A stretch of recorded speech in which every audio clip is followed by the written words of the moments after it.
반갑습니다. 오늘은 참 좋은 날입니다. 친환경 농업을 연구하고 건강한 농업을 추구하는 슈거맨입니다. 오늘은 밀 재배법에 대해서 말씀을 드리겠습니다. 경기도 평택지에서 밀과 벼를 이모작업을 시도해 보려고 10월 27일 날 100강 밀을 논 5,000평에 파종하였습니다. 오늘 영상 순서는 밀 종자의 특성에 대해서 알아보고 밀 종자의 소독 및 종자 처리에 대해서 알아보겠습니다. 그리고 밀 심는 방법에 대해서 알아보겠습니다. 경기도 지역에서는 예전에는 김포 지역에서도 밀과 보리 등을 재배한 다음에 벼를 심는 이모작업을 하였다고 합니다. 평택 지역에서도 예전에는 많이 재배를 하였습니다. 근년에는 밀과 보리를 심어도 소독이 되지 않기 때문에 재배를 하지 않고 있습니다. 지금은 일부 축산 농가에서 논의 호미를 풋배기로 가축 사료를 활용하고 있습니다. 그리고 벼를 심습니다. 경기도 지역에서 벼와 밀을 이모작하려면 곤란한 점이 많이 있습니다. 밀은 기본적으로 170일 정도 기본 생장기간이 있고 40일 정도 생장기간이 필요합니다. 총 210일 기간 정도 가을에 파종했을 경우 그 정도의 기간이 필요합니다. 그리고 춘파를 했을 경우는 130일에서 140일 정도 기간이 필요하며 그때 수확할 수가 있습니다. 그래서 이모작 할 때는 예상되는 문제점이 다음과 같습니다. 첫 번째로 벼와 밀이 생육기간이 겹칠 수가 있습니다. 벼는 보통 5월 하순까지 모내기를 해야 하는데 밀 수확이 대략 6월 10일경에 수확하게 됩니다. 그래서 약간 시간이 짧습니다. 두 번째로 밀이 내한성이 문제입니다. 밀은 마이너스 8도씨에서 동해를 받는 경우가 많이 있습니다. 파종기를 10월 20일까지는 파종해야 안전하게 생육할 수가 있습니다. 따라서 잎이 보통 5에서 6개 정도 잎을 확보해야 합니다.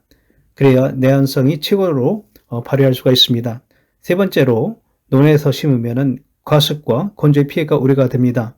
과습 피해는 논이 평평하기 때문에 규칙적으로 고랑을 만들어주지 않으면 배수에 불량하기 때문에 피해를 받을 수가 있습니다. 겨울철에는 설해 피해가 예상되고 특히 이제 겨울 가뭄이 심할 때에는 광수 방법이 없기 때문에 서리패에 의한 피해를 많이 볼 수가 있습니다.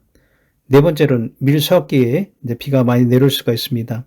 밀 수확기에 비가 많이 오게 되면은 붉은 곰팡이병과 깐부기병 또 깐부기 중에서 밀에서 등급 품질을 좌우하는 비린 깐부병이 발생할 수가 있습니다. 수확기가 늦고 비가 많이 오는 해는 밀리리삭에서 나오는 수발의 현상이 나올 수가 있습니다. 다섯 번째로 경기도에서는 밀 수량이 낮고 가공장이 없습니다. 경기도 지역은 밀을 수미하는 가공장이 없기 때문에 가공장이 있는 전라도 지역까지 가서 수미를 합니다. 그리고 경기도 지역에는 밀 생산량이 3일평당 즉 10하루당 400kg 전후에서 생산성이 낮습니다. 첫 번째로 밀 수입 가격이 낮습니다. 1등급 40kg에 2022년도 봄 39,000원으로 낮아서 농가 소득에 도움이 되지 않습니다. 참고로 외국에서 수입되는 밀 가격은 40kg당 2만원에서 25,000원 정도 합니다. 따라서 경기도에서 동계 작물인 밀을 재배할 때 생산 보조금을 주지 않으면 수지 타산을 맞출 수가 없습니다. 다음은 밀의 특성을 대해서 알아보겠습니다. 밀가루 용도에 따라서 분류를 하고 있는데 제가 심은 밀은 백강밀로 품종으로 강력분 밀입니다. 그리고 제빵용으로 사용하는 것입니다. 우리나라에서 여러 종류의 밀 품종들이 재배되고 있는데 밀가루 용도별에 따라서 밀가루 특성에 따라 분류가 됩니다. 용도를 보면은 강력분, 중력분, 박력분이 있고 특성을 보면은 단백질 함량에 따라서 그리고 그 겉면을 만드는지 그 빵용인지 그렇게 할 수가 있습니다. 그래서 강력분 빵용으로는 이제 백강, 황금알, 조경 등이 있고 겉면에는 이제 세건강 그리고 건강이 있습니다. 그 다음에 이제 박력분 과자용으로는 이제 고소, 조화 등이 있고 그다음 밥을 하는 최반용, 혼반용이겠죠. 그건 백찰, 신미찰 1호, 아리 흑찰 등이 있습니다. 둘째로 이제 밀 품종을 선택할 때 적합한 파성을 가진 품종을 심어야 합니다. 파성이라는 것은 밀 출수, 즉 이삭이 나오는 생육 초기에는 일정한 기간이 그 낮은 온도 환경에서 지나야 합니다. 그 정도를 이제 파송이라 하는데, 예를 들어서 가을에 심는 종자를 봄에 심으면 이삭이 나오지 않는 좌지 현상이 나오고 있습니다. 그 잎만 무성하고 이삭이 생기지 않는 현상을 말합니다. 이러한 현상을 극복하기 위해서 구소련 농학자인 루이센코라는 사람이 추나 처리, 보넬리제이션이라는 것을 개발했습니다. 이제 구소련에서는 이제 겨울이 춥기 때문에 그 밀을 재배할 수 없습니다. 그래서 가을에 파종하는 그 품종을 누운 속에 이제 밀을 보관해서 일정 기간 저온을 거친 다음에 봄에 파종하면은 밀 이삭을 많이 수확할 수가 있었습니다. 그래서 그 식량난을 극복하는데 일조를 한 사람이 이제 루이센코라는 사람입니다. 이제 파성을 보게 되면은 1에서 2단계는 춘파형, 이제 조경, 백중, 조화, 고소, 그 내동성이 이제 약합니다. 그래서 마이너스 8도 이하가 되면은 이제 피해를 받을 수가 있고, 이제 양저려형은 이제 3단계인데, 금강, 수완, 백강, 조품, 신미찰, 오리 등이 있어 이것은 봄에 뿌리거나 가을에 뿌려도 상관이 없습니다. 추파형, 그러니까 가을에 꼭 뿌려야 하는 것은 이제 4단계인데, 이제 그건 좋은 요고도가 무지 강한 거고, 이제 내동성이 강한 겁니다. 호중, 백철, 한백, 안백, 탑동, 구루, 밀이 있습니다. 벼와 밀을 이모작에서 발생하는 문제점을 해결해서 이제 다음과 같은 방법으로 저는 이제 해결하려고 합니다.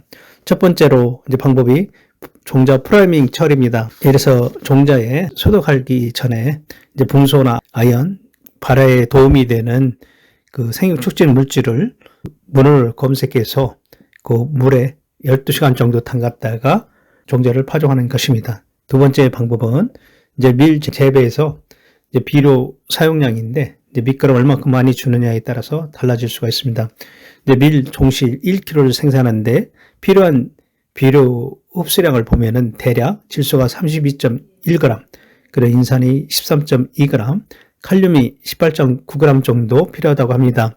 300평당 이제 계산을 500kg 정도 생산한다면은 질소 성분량으로 이제 16kg 정도, 인산이 6.6kg, 가리는 9.4kg 정도 계산이 나옵니다. 우리나라 표준 시비량은 300평, 즉 10하루당 기준으로 질소가 9.1kg, 인산이 7.4kg, 가리가 3.9kg입니다. 이건 성분량입니다. 즉 이것을 기로로 따지자면은 요소는 19.8kg, 용가리는 27kg, 염화가리는 6.5kg를 주어야 한다고 합니다. 그래서 정확한 비료량은 농업기술센터에서 토양검사를 해서 토양 분석지에 따른 시비차량을 받아서 활용하시면 되겠습니다.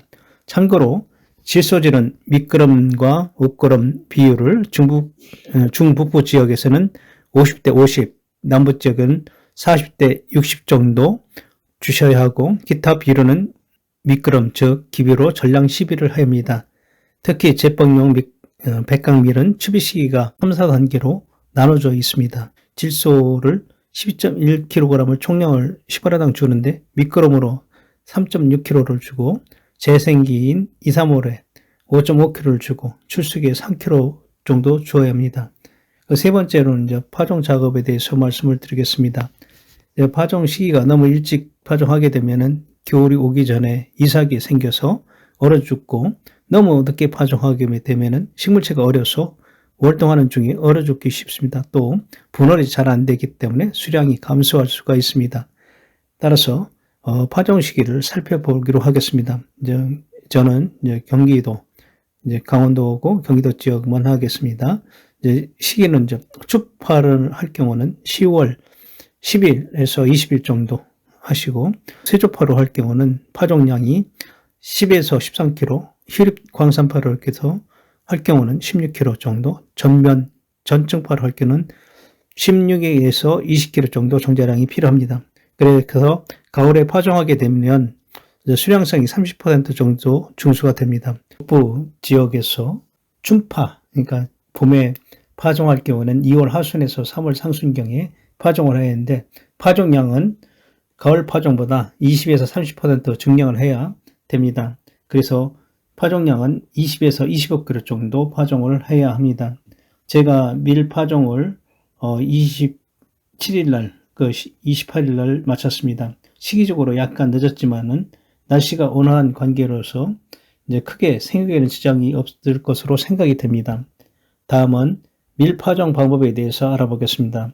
밀파종 방법은 크게 세조파, 줄표매름 하는 방법과 산파, 흩어버림이 있습니다. 방법에 따라서 휴립 세조파라든지 평면 세조파, 휴립 광산파, 전면 전층파 등이 나누고 있는데 저는 기계가 없기 때문에 전면 전층파를 사용했습니다. 비료와 종자를 고루 논에 뿌린 다음에 트랙터용 노타리를 쳤습니다. 그래서 노타리를 5cm 정도 얇게 경운 작업을 한 다음에 복토하는 작업입니다. 이러한 작업은 배수 조건이 좋은 경사지 밭에 하는 것인데 제가 아니 시간도 없고 기계도 없어서 일단 전면 전층파를 시도했습니다. 나중에 휴립 복토기나 관리기를 이용해서 배수 고랑을 만들려고 생각하고 있습니다. 이제 혼자서 기계를 사용하지 않고 인력으로 5,000병의 비료를 뿌리고 그 종자를 뿌리려니까 힘이 듭니다. 여기서 보시는 것처럼 논에 이제 즙을 썰어 넣기 때문에 그 흙이 잘 논흙이 이제 건조가 되지 않아서 그 노타리를 치니까 뭉쳐지기 때문에 밀씨가 이제 뿌렸어도 잘 날지 모르겠습니다. 근데 흙이 잘 부서지지 않아서 2번씩 노타리를 쳤습니다. 지금 국가에서는 쌀의 생산량을 줄이고 다른 대체 작목을 찾고 있는데 이제 농가의 소득이 되면은 농가들이 국가 정책을 따를 것입니다. 그러나 돈이 안 되는 농사는 안 합니다. 앞으로 밀농사와 벼농사에 대한 것을 교육토록 하고 그런 친환경 농법을 사용하여서 여러분들에게 알려드리도록 하겠습니다. 기타 누구나 쉽게 따라하는 친환경 농법 책이 있습니다. 참고하시기 바랍니다. 구독과 좋아요는 친환경 농업을 연구하는 데 큰 힘이 됩니다. 감사합니다.